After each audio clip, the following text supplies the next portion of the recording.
Welcome back, everybody, to the Col Crawford portion of tonight's Coach's Corner East. The show is brought to you in part by Lee Plymouth and Brad Seibert at the Plymouth Insurance Group, Bucyrus and Gallion, North Central State College, Mansfield, and the Crawford Success Center, North Walnut Street across from the courthouse in Bucyrus, Phil and Sue Schreck at Phil's Deli, just east of Pizza Hut at the bridge in Gallion. It's my pleasure to welcome to the microphone head girls basketball coach at Col Crawford High School, Kyle Fenner. And it's been a couple years since we got to get together here. Thanks nice to be back. Yeah, it's a little change, albeit you're on your own tonight because the girls are putting in work, aren't they? Yeah, we practiced from 5 to 7 tonight, so yeah, they're putting in some work, and I practiced for about an hour with them. My husband took over, and they told me to make sure I bring back the pizzas for them. Yeah, we'll get that taken care of on behalf of Pizza Hut here. And before I even get into last year, that's got to be something that's really nice. Coach David Sheldon and your athletic director sent me the rosters and things, and I looked down through the coaches. It's the same. Yes. Having consistency like that year over year after year has to mean something, doesn't it? Yeah, it sure does. I think our coaching staff's been together for 4 or 5 years now, and it's just easier. We know what each of us want, and what offenses we're going to run, what defenses, and how people operate. And it's just easier. The kids, it's easier on the kids too. They don't have to new coach, and so it just makes things so much simpler. Got Coach Dawson as a JV coach, and right. Coach Ream down at the freshman level. Right. Well, we're not going to have a freshman team this year. Oh, you're not going to? No, just because of numbers. Okay. Had some injuries, so we might play, a couple games here and there. But but Coach Ream's going to stay on. She'll help us out and help the JVs out. Good. So. Very good. Taking a quick look at last year, 15-10 overall, 8-8 in the Northern 10 Conference for 5th place. And you think, well, that's not real good. But then when you look at it, you won a sectional title and went on and lost in the district semi to a very talented Margaretta team by 1 point, 55-54. And I know there was some, controversy or whatever. But of course, not the way you necessarily wanted it to end. No. But in the long run, a pretty successful season. Yeah, our league's so deep last year. Right. I mean, I remember that night when we beat Hopewell Loud, who was ranked in the state in the sectional championship. I got all kinds of texts from, and especially from people in our league. And I think there was 6 teams who made it to the district out of our league last year. So it was a loaded league. Yeah, we'd like to won, few more than 15, but it was a loaded league last year. But our kids put it together, our seniors especially, just decided at the end of the season that we didn't want it to end. We had a great tournament run. It was a lot of fun. And hopefully our young kids got kind of a taste of that and how fun it can be. We got to cut down a net. So it was an exciting season. I'm happy for those seniors that they finally got to be part of a championship. Yeah, for sure. And but that's also a tough loss. 6 seniors, including the N10 third leading scorer in Allison Teglovic. Right. She averaged 14 points per game. And then you look at your team, averaged just a little over 46 per game last year, gave up about 39. So there's going to be some tough shoes to fill. Yeah. And you only returned 2 seniors this year. Right. One of which is 3-year letter winner Kaylin Reisner, averaged almost 11 points per game, and first-year letter winner Corinne Fike. And when I think of Kaylin, she's one of those girls that's like, and I've seen it in football or in other sports, and I think, do they ever graduate? Yeah. It seems like she's been around forever. Well, the funny thing is we scrimmaged Monday night at Ashland, and the referee there said, "Is that number 11 ever going to graduate?" So I said, "I hope not." But yeah, she's going to graduate this year. But she started since she was a freshman at her point guard spot. So I guess if you could have one kid back, that's a great one to have back and voted around. Yeah, and even though they're not many, what have you liked as far as the leadership out of the 2? Well, they're just both great kids. I mean, they bring a lot on the basketball floor. They're both high energy kids. They're good basketball players, but they're also great people and great teammates too. So, but they're also great kids off the floor, and they've hung around. There's only 2 of them left, and they've hung around. And Corinne especially, she's kind of had to fight through her career, and she didn't get a whole lot of time last year.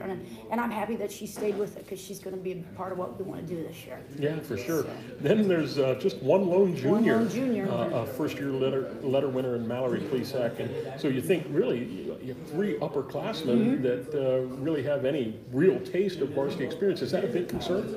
Not really. I mean, obviously you'd like to have have 5 or 6 of them back like we did last year, but you know, you've got Kaylin, you've got Corinne that's been around a long time. But you know, Mount Plesac was had a great season for us. She was one of the first kids off the bench last year, and you saw us play in the district tournament against Margaretta. She was huge. She came off the bench last year in that game and scored 10 points for us and was big on the glass. And you know, she's played in a lot of big games, and she's played all fall long. She's played AAU last spring, so you know, she's kind of she hadn't started or anything like that, but she's a seasoned varsity player too. Sure. And 9 sophomores, and one would say, well, gosh, that's not, you know, they don't have any experience, but they played a lot of basketball because they were playing freshman and JV last year, weren't they? They played a lot of games last year. Yeah. You know, I think there's 8 or 9 of them down there, and they're all pretty athletic. They're competitive kids. They're easy to coach. They're a lot of fun to coach, so it's kind of a nice mix. We've got some old kids with some experience, and then we've got these young ones who, you know, just get in there and work. So it's been fun so far. Good, really good to hear. Take a break just a moment. You are tuned in to Coach's Corner East on the home of iconic rock, Q92.7 WQEL. Our show is brought to you in part by Steve Kurtzman and Associates at Innovative Recycling, 352 South Street in Gallion, Candy Bolin of Bolin Realty, 2 blocks west of the Uptown Gallion Square, and John Cross at Cross Carpet and Custom Floors, 302 North Seltzer Street in downtown Crestline. And visiting here with Coach Kyle Fenner of the Col Crawford Lady Eagle basketball team. And Coach Fenner, when you've gone through the early workouts and you've gone through the scrimmages, and your scrimmage season's done now, correct? Right. Because we're coming up with the game on Friday. What have you liked out of what you've seen on these girls so far this year? You know, pretty much the same thing I just said. They've been very, very coachable. They've worked really, really hard. You know, we have some ups and downs. Just a couple of practices where we thought we could work harder, but for the most part, they've worked really, really hard. And you know, they put a lot of our offenses online in their huddle accounts, and they've been really good about going and learning the offenses. And we're throwing a lot at them. You know, first-year varsity players, and they've done a really good job of being ready to mentally handle those things. When you have as little experience, not necessarily in age, I guess, necessarily, but varsity time, right. Do you have to kind of make your offense and defense a little more vanilla early in the year? And we've done that a little bit. We've broken things down a little bit more. You know, last year we could go pretty quickly. But, you know, we've just broken it down and stopped things and done different drills, different shoot drills out of our offense. And but some of the offenses that we run, they ran at the JV level. But, you know, it's been a little bit tougher. We're not quite, you know, today where we were at last year at this time. But that'll come. Yes. And what have you liked out of the scrimmages so far? And who have you scrimmaged? We scrimmaged in the first scrimmage. We scrimmaged South Central and Mansfield Senior. We scrimmaged New Regal, who was really, really physical, and that was a good scrimmage for us. We had to toughen up there. Monday night, we went to Ashland, scrimmaged Ashland in Ontario, and both those teams were really physical for us. And we got beat around to start, but I like that we, you know, we stepped up and kind of challenged and said, listen, this is varsity basketball. You can't stand around and let things happen. You got to go get the first lick in. And we did that. We came back, and in the last 3 or 4 quarters, we were a lot better. So as you've seen the scrimmages, you've reviewed the film, you've talked to the girls in practice, you're heading into your first game this weekend, what do you see as the biggest growth potentials out of this team from where you're going to begin to hopefully as you progress through the year? Well, I think the first, you know, we got to adjust to, our Southwest have to adjust to the speed of the game. You know, it's a lot quicker and it's a lot more physical up here. And, you know, at the JV level, you can get away with some possessions where you don't have to play as physical and fast, and your mind doesn't need to work as much. Right. And you know, here we'll get 3 or 4 minutes consistent, and then we got to get after them and to get them to concentrate and focus, you know, longer periods of time. So that'll get better. Sure, very good. Take another break here. Our show is brought to you in part by Terry Gribble and Associates at your Gallion Community Center YMCA, Dr. Erica Sheever at Bucyrus Veterinary Service, 222 West Mary Street in Bucyrus, Rod Steiger and Associates at the Pizza Hut here in Gallion and Bucyrus, host of our show since 1992. Luann Krebs at Rivers Edge Embroidery, Screen Printing and Signs, sponsor of our phone board T-shirts, and back visiting with head girls basketball coach Kyle Fenner at Col Crawford High School. And you mentioned the N10 and how loaded it was last year. And chances are it'll probably be pretty doggone good again. And it's that team up north 602 that you probably have to look at first, correct? In Buckeye Central, a lot of girls coming back. Claudia Pfeiffer, Cecil Girl. But when you look at the rest of the league besides them, who do you see as being really strong programs this year? And where do you fit in? Well, I know that Central East has got 5 seniors that are probably going to start over there. They lost, a couple pieces in Jessica Bowerman and the Hicks girl down on the post, but they've got 5 seniors coming back, and Bose is 6'1", so they're going to be in there. They're going to be still good. Woodford's got some parts coming back too. Avery McMillan is nice at 6'1". They've got their point guard coming back too, Miss Looking Girl. We hope that we're in there fighting. Upper's going to be a lot better than what they were last year. They've got everybody coming back because they've got a really good freshman class that's coming in. Bucyrus has got some kids coming back. And a new coach. And a new coach and a new system. So, pretty much the same thing. We got to step on the floor and be ready to go. It's going to be a fight to the end. Yeah, well, there's not much longer to wait because Friday night it all tips off. Carrie's got a new coach. Yeah, okay. So, yeah. And so this Friday you got Northmore coming in to the Mac Morrison Gymnasium. What do you know about Northmore? Well, they've got 2 really good players back in Lexi Wenger, who's finally a senior, and Reagan Swihart, who's also a senior. Those 2, Wenger especially, have been playing on the varsity since they were freshmen. It's going to be a challenge for us to guard them. We got to make life, we got to stay with them and be physical with them. They got point guard in Brooke Dennison too that's really good. So they're going to be physical, they're going to be aggressive, they're going to get into us and guard us, and we've got to handle their physicalness. Mm-hmm.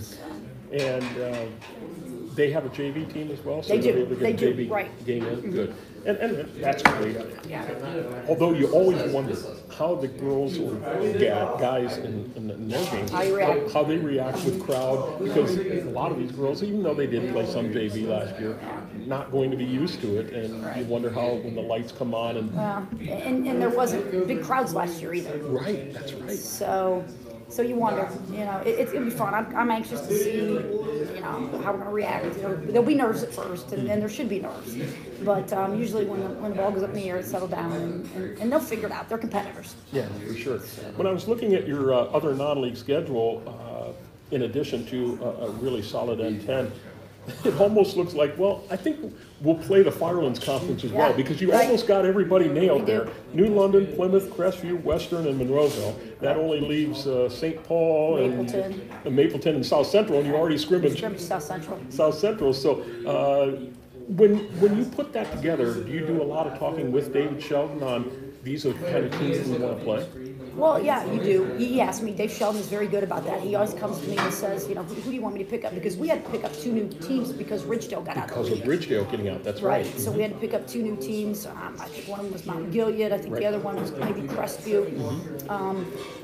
So we try and find teams that will challenge us, And I always kind of like to find teams that are in our district so that those coaches can kind of see our kids, for the tournament and also for district voting at the end of the year. Sure, that makes sense. And the Firelands Conference, from a basketball standpoint, is comparable probably to the N10 too, isn't it? Yeah, Creston's always had a really good girls basketball program. Western Reserve's got a really good girls basketball program. So and then you got Ontario in there too, out of the NLAC. Yeah, and it's a D2 school that is late in the year, and it'll be a nice tune-up for the tournament. Sure, very good. Well, it'll be exciting to watch the progress of a relatively young team. It will. I'll be excited to have the girls come around. I can already see. You'll like them. They're a talkative group. Yeah, well, I'm glad you said that, because last week when I had the cross-country team here, and Cece Chase, she was hilarious, and I told her she may have career in stand-up comedy. And then when I saw her on the basketball roster, I'm like, yes, Yeah. I get to See, talk I'll to tell her. her you said that. Yeah, yes, she'll be like probably thrilled Yeah. to be here again. But we'll certainly look forward to it throughout the year. right. I think it'll be a fun year, and I hope you enjoy it. We will. Thanks for We coming will. out tonight. All I right, appreciate thank it. you. We're going to take a break. We'll be back with Lance Hood and the Crestline Lady Bulldogs right after this time out.